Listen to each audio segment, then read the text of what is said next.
Goeiemiddag uit 'n pragtige Villiersdorp, pragtige sonskyndag. Ek wil vanmiddag aansluit by die reeksie wat ek het op YouTube oor Israel, die ware volk van God.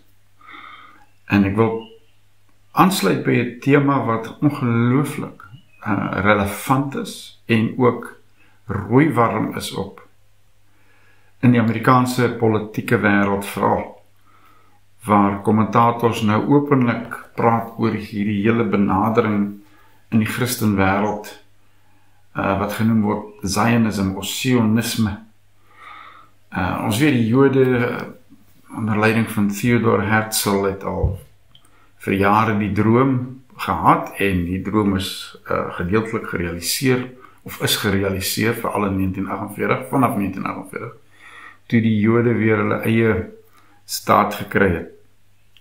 En baie keer word hierdie argumente gebou rondom Bybelverse, veral in die Ou Testament, oor beloftes wat aan Israel gemaak is, oor watter grondgebied hulle sin is, ensovoorts.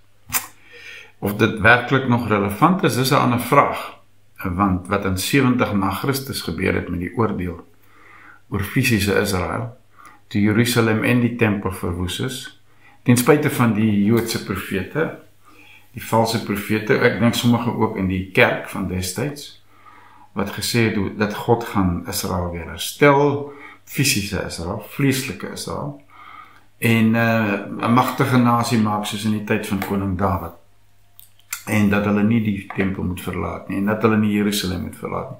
Dit terwyl Jesus gesê het, as julle hierdie abomination, hierdie gruwel wat sal lei tot verwoesting sien in die tempel of in die heilige plek. In 'n ander vers sê hy uitdruklik, dis die Romeinse leers, as julle die Romeinse leers sien wat Jerusalem omsingel, vlug. Moet niks saamvat nie, moet nie klim van jou huis se dak af en nou eers jou aardse besittingkies gaan bymekaar maak nie. Vlug na die berge, vlug na die heuwels.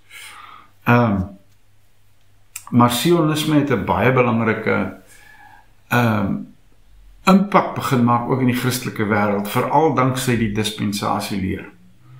Die toekomsgerigte, 'n lering wat ingekom het hier van die 1800s af. Danksy manne soos John Nelson Darby, die Plymouth Brethren in Engeland, en toe later die Scofield Bybel, wat 'n geweldige, selfs op manne soos Dwight Moody in Amerika, geweldige impak gehad het in die evangelisasie wêreld, of die evangelistiese wêreld. So daar's twee sionismes eintlik, daar's 'n Joodse sionisme, en daar's 'n Christelike sionisme. En ek dink, soos ek sê, dis 'n baie relevante onderwerp, maar ek dink ook 'n baie gevaarlike onderwerp, want duisende, miljoene evangelistiese Christene word beïnvloed deur hierdie leer. En die groot vraag wat by ons opkom, is Israel nog steeds God se uitverkore volk? Want dit is een van die argumente. En ek wil sê die antwoord daarop is ja en nee. Ja, as jy verstaan dat die ware Israel is hulle wat glo.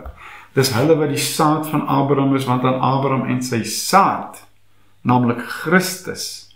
En dit sluit natuurlik, Jesus is die saad in die eerste plek, maar dit sluit ook die korporatiewe Christus in, hulle wat in Christus glo, hulle wat in Jesus glo. So Israel is steeds God se uitverkore volk, maar dis nie meer 'n fisiese volk nie. Dis nie meer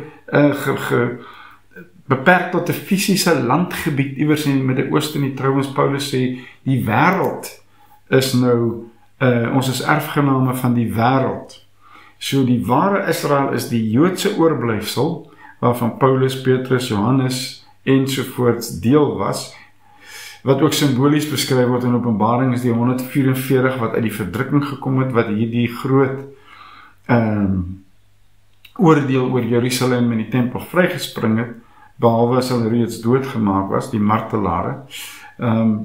Hulle is deel van die 144.000. Maar in elk geval, meer daaroor op, miskien by 'n ander geleentheid. En dan nou die vervalle hut van Dawid wat herstel is, wat duidelike verwysing was na die oorblyfsel wat Christus aanvaar het, en as gevolg daarvan, soos Cornelius die hoofman in bedruk beskryf in Handelinge 15, hoe dat dit beskryf word as die herstelling van die vervalle hut van Dawid, hierdie heerskappy van Dawid, koning Dawid, die ware Dawid het gekom, halleluja, en sy koninkryk is nou die relevante koninkryk. So, die dispensasie leer uitdruklik dat daar God het twee volke, dat glad nie Nuwe Testamenties is nie, dis nie Christosentries nie, hierdie idee dat die fisiese Israel, of die program wat God het, en die plan wat God gehad het met fisiese Israel, is geonderbreek, en uitgestel tot iewers aan die einde van die tyd, omdat hulle nie die Messias aanvaar het nie. Hierdie het regtig nie skriftuurlike, kan nie skriftuurlik gefundeer word nie, en het geen, is nie op goeie fondasie gebou nie. Maar ek het ongelukkig nie tyd om daarop in te gaan nie, anders kon ek dit duidelik vir u uitgewys het. En die tweede volk is dan nou die kerk, wat gewoonlik gebruik word die Strooiman argument, Strawman argument, dat ons glo, of mense wat soos ek glo dat die kerk het Israel vervang. Nee, ek herhaal, daar is net een volk van God, en dit is die ware Israel. Dit is die geestelike volk. Dis die Christus saad. En ons glo nie in vervangingsteologie nie, ons glo in vervullingsteologie, prys die Here. Want alle beloftes is ja.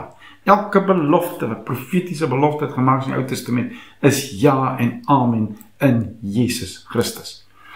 Laaste punt, 1948 word deur baie futuriste gesien, en baie predikers op YouTube ook, as die tyd wat die vyeboom begin bot het. Nee, dis nie wat Jesus gesê het nie. Jesus het die vyeboom gebruik om te sê, wanneer jy sekere dinge sien gebeur, net soos jy by 'n ander plek praat van, as die lig rooi is in die aand, en die wind waai 'n sekere rigting, dan weet jy dit gaan reën. So het hy die vyeboom gebruik, om te sê dat, as jy hierdie dinge sien gebeur, waaroor hy reeds gepraat het, Matteus 24, dan weet jy, die oordeel is naby, dan weet jy die vervulling van die profetiese beloftes is naby. So 1948 kan nooit die begin wees van die vyeboom wat bot nie, want die voorwaarde vir die herstel van Israel was altyd dat hulle grootskaals tot bekering sou kom, terug sou kom na God, terug sou keer na hulle verbondsvernoot, wat nie gebeur het in 48. Israel is vandag nog 'n sekulêre staat, en inteendeel groot probleme, glo ek, rondom die leierskap in Israel en die godsdienstige inslag en die invloed van die Talmud. Maar dit is dinge waaroor ons hopelik in die toekoms verder kan praat. Ek groet u in die naam van Jesus.